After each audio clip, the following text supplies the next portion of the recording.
Bagaimana kebudayaan masyarakat Mekkah sebelum datangnya Islam?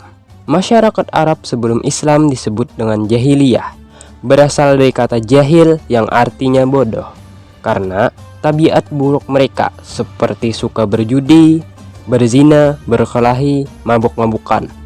Mereka tidak menyukai anak-anak wanita, karena wanita dinilai makhluk lemah, tidak mampu berperang, dan tidak kuat melakukan pekerjaan yang berat. Akan tetapi, selain semua itu, bangsa Arab masih memiliki perkembangan kebudayaan yang positif. Di antaranya yaitu, dalam ilmu pengetahuan, bangsa Arab pandai dalam astronomi, ilmu hisab, ilmu rasi-rasi bintang, tanggal-tanggal kelahiran, dan tabir mimpi.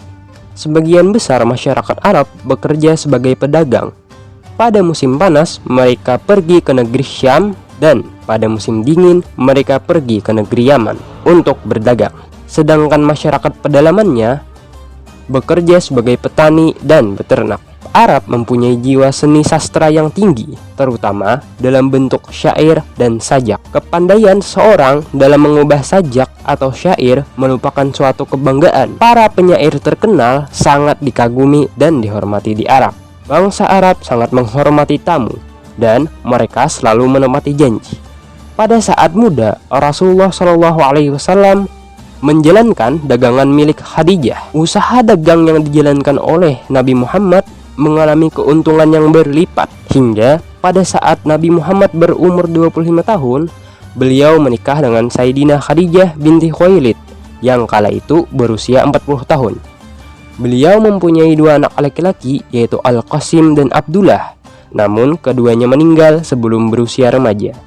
Adapun anak perempuannya adalah Zainab, Ruqayyah, Ummu Kulsum, dan Fatimah. Pernah terjadi suatu peristiwa di mana terjadi perselisihan antar suku saat ingin merenovasi sekeliling Ka'bah. Mereka berselisih tentang siapa yang berhak meletakkan kembali Hajar Aswad ke tempat semula. Rasulullah kemudian memberikan solusi dengan meminta perwakilan masing-masing suku untuk memegang kain surban yang di tengahnya sudah diletakkan batu Hajar Aswad.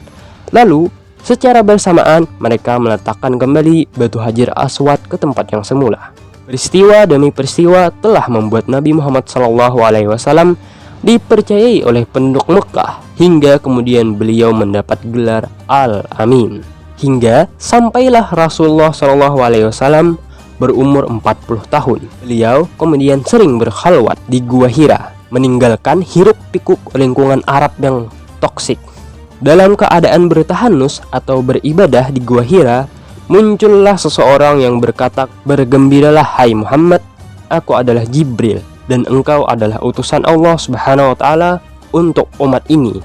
Dan kemudian turunlah wahyu pertama, yaitu Quran surah Al-Alaq 1-5. Kejadian ini bertepatan pada tanggal 17 Ramadan 13 tahun sebelum Hijriah, dan mulailah masa kenabian Rasulullah SAW untuk mendakwahkan ajaran tauhid.